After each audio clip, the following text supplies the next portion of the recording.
at the edge of town. So, the waiting's over. The bank okayed the loan, and we're due to sign the papers tomorrow.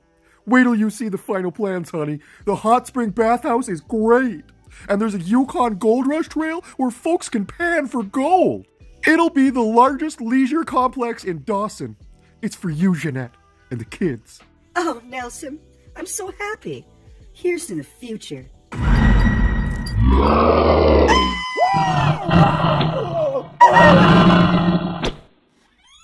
Mommy?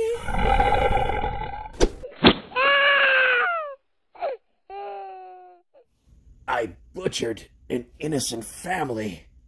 I heard screams, felt the thrill of the kill, felt my claws, no, their claws ripping. Was I there, or was I hallucinating?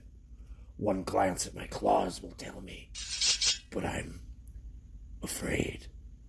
Big hero, afraid to look, afraid to know, bloody or clean.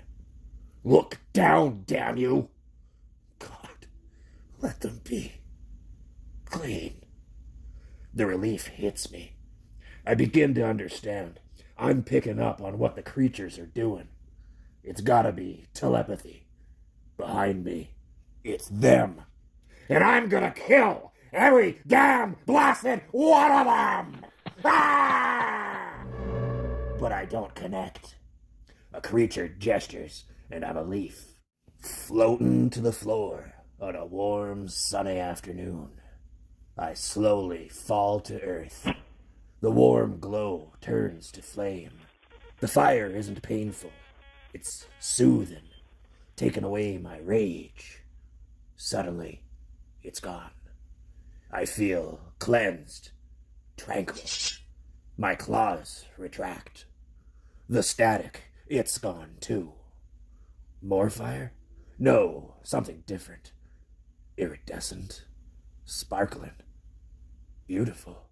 It's my mutant healing factor. I can see it working, healing my wounds. When I look up, I'm in wonderland. Every part of the landscape glows with its own vibrant life energy. The sky shimmers and sparkles overhead, and beneath the ground, dormant life pulses, ready to erupt in spring. And me, I'm part of it all. I knew this must exist, and at times I thought I was near to glimpsing it. But how could I know it'd be this magnificent?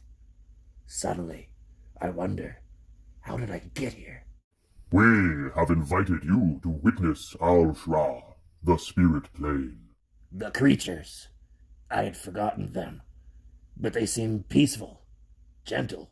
We extend apologies for our form, should you find it unsettling. You might prefer to perceive us as we truly are.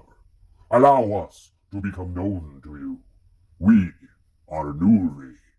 Centuries ago, our ancestors flourished in the fertile valleys beneath the Ural Mountains. We lived peaceful lives, growing closer to nature with each passing generation.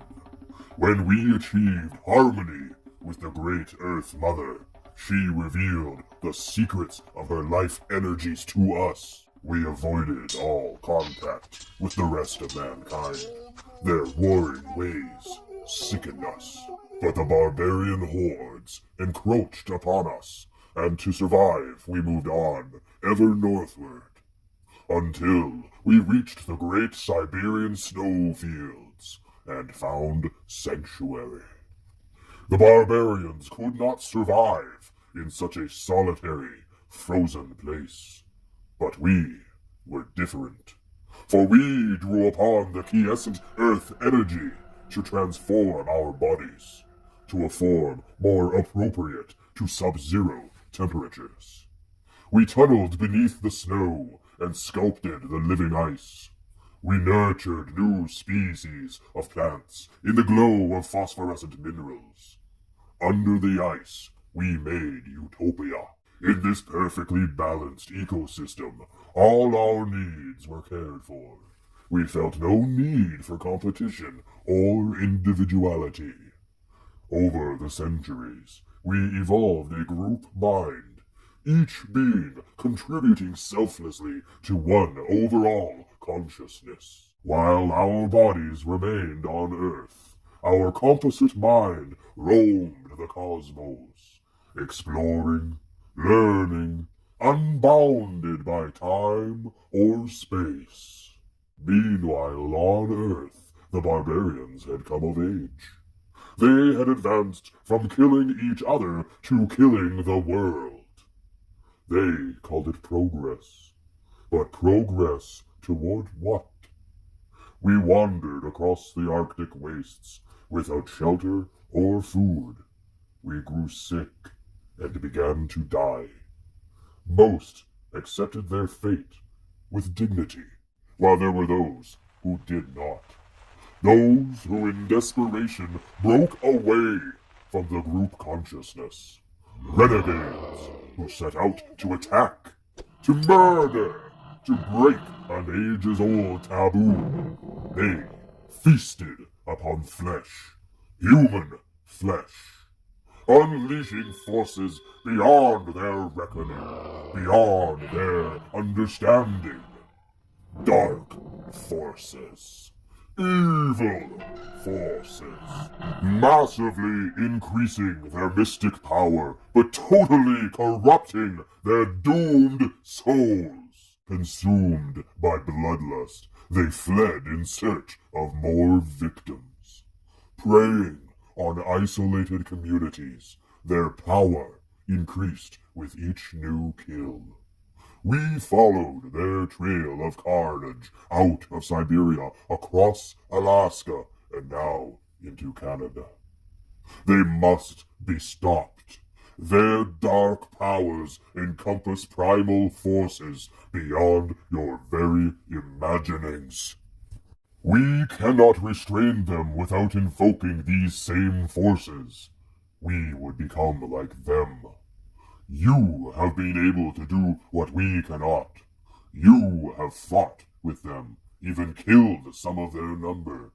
How can we ask you to do still more? You don't need to ask, bub. I'm volunteering. They took a friend of mine. Besides, I owe 'em for messing with my mind. I don't know how they did that, but I know how to stop it. Your mind is resonating with the rebel's consciousness through the medium of the Alshra, while the rest of mankind has lost the ability to reach the Alshra. You have not. But as we communicate, the rebels are draining the energy from the Alshra. The Alshra itself is under threat. Your empathy with this geographical area caused you to be subconsciously drawn here. Why should my mind resonate with the rebel's consciousness instead of yours? That ain't flattering. It is the metal that lies within you. Your healing factor is attempting to reject it, but it is so much a part of you that it cannot. You are an entity in conflict, and you will never achieve the necessary harmony to enter Alshra unaided. You are only here now because we will it. An adamantium skeleton is considered a bonus in my line of work. I ain't ever figured on the downside. Time becomes short. Our conference must end. The solution to our problem lies here, on the corporeal plane. Normal reality. It could feel good to be back, but it doesn't. It's grim and it's dull. The only faint echo of Alshra that remains is in the peace and serenity of the creatures themselves. Then static. A tidal wave of it. Worse than before. Friend, the rebel's mind link with you increases in power. If this continues, you will join their number. I will travel with you to protect you from their influence and be your guide. Even without the static, your senses may not detect the rebels because of their complete harmony with nature. I ain't doubting his word. He's like a ghost. No scent, no sound. I'm running full tilt and he ain't even breaking a sweat. He's gliding over the snow, hardly leaving a ripple in the air. I'd be impressed if it didn't give me the jitters.